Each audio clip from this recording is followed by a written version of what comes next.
Doctor Ataur Rahman साहब, आपने कुछ वो नंबर्स पे काम किया था, प्रोजेक्शंस ली थी आपने कि अब से 6 हफ्ते में अगर लॉकडाउन बरकरार रहता है तो कितने नंबर होंगे, लॉकडाउन खोल देंगे तो कितने नंबर होंगे।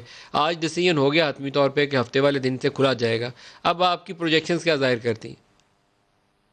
जी, बिस्मिल्लाहिर्रहमानिर्रहीम। बात यह है कि लॉकडाउन आप खोलेंगे तो यकीनन नंबर जो हैं वो कुछ बढ़ेंगे, और वो किस हद तक बढ़ते हैं डिपेंड करता है कि सोशल डिस्टेंसिंग किस हद तक रखते हैं और कितना लॉकडाउन को ये रिलैक्स करते हैं।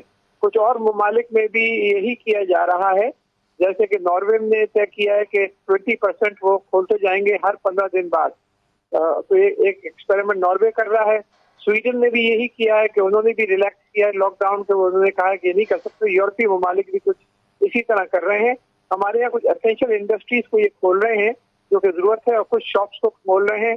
तो अगर ये कंट्रोल करके खोल सकते हैं और लोग जो है मास्क पहन के अपना सोशल डिस्टेंसिंग एक हद तक रख सकते हैं तो ये कामयाब होगा। और खुदा ना खासा ये फैलता है तो दोबारा इसको लॉकडाउन को सख्त करना पड़ेगा इनको। ये अगले 2-3 हफ्ते में पता चलेगा कि जो रेट ऑफ इंक्रीज है वो ऑब्जर्व किस हद करना तक है। पड़ेगा। जो अच्छा, जी बताओ जी रहमान साहब, आप कुछ अद्वियात पे भी तजर्बात कर रहे थे, कुछ वैक्सीन जो जी जी चाइना के साथ आई है उसके ऊपर भी बात हो रही थी, तो कुछ उसके ऊपर अपडेट कर सकते हैं आप? जी जी, इसके क्लिनिकल ट्रायल्स चल रहे हैं। दरअसल बात यह है कि काफी प्रोग्रेस हुई है पिछले 2-3 हफ्ते में दुनिया में। एक तो जो कॉम्बिनेशन था एजिथ्रोमाइसिन और हाइड्रोक्सीक्लोरोक्विन, वो खासा कामयाब रहा है फ्रांस में और 1000 पेशेंट्स पर। तो एक तो वो पॉसिबिलिटी है। फिर रेमडेसिविर जो आया है उसमें कुछ तकरीबन 30% इम्प्रूवमेंट होती है। रिकवरी पीरियड 15 दिन के बजाय 11 दिन हो जाता है। पाकिस्तान में जो हमने 16 इदारों के तहत ये प्रोटेक्ट ट्रायल कर रहे हैं मुख्तलिफ अद्वियात के ऊपर, ये जारी है और इंशाल्लाह हफ्ते 10 रोज में कुछ रिजल्ट मिलने शुरू हो जाएंगे।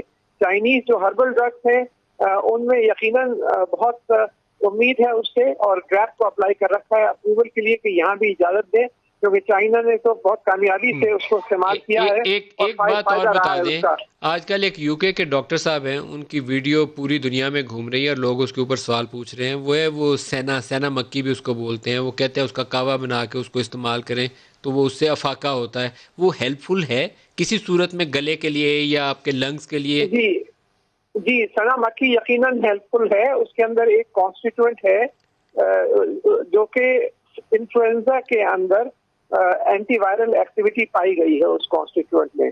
तो इस हद तक तो मैंने लिटरेचर सर्च किया और देखा है कि इसमें पोटेंशियल है इस्तेमाल के लिए। तो वेदर ये इस कोरोना वायरस के लिए मुफीद है या नहीं ये कहना कबल वक्त होगा, लेकिन यकीनन इन्फ्लुएंजा के लिए इसके अंदर एंटीवायरल लेकिन एक्टिविटी अगर पाई किसी गई शख्स है। को कोई गले का मर्ज है या इन्फ्लुएंजा है तो वो इस्तेमाल करे तो उसको अफाका हो सकता है। बिल्कुल, और इसमें ये पाई गई है एक्चुअल एक्टिविटी है, साइंटिफिकली एस्टैब्लिश है कि फ्लू के अंदर ये एंटीवायरल एक्टिविटी है फ्लू के अगेंस्ट।